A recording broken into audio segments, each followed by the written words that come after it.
A dog wandered into our yard one day. A friendly old mutt didn't look like a stray. We never discovered when he had come,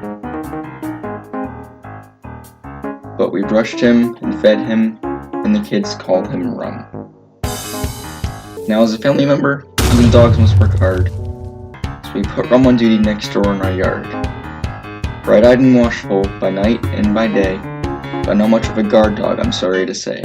He barked at the cats, he barked at the toad, he barked at the cattle that stood on the road, he barked at the horse, so where did he fail? You see, Rum, like people, he just wagged his tail. We liked the yard labor and the animal bunch. They fed our dog tidbits and scraps from the lunch. Rum wolfed it all down, but to our dismay, he seemed to get fatter with each passing day.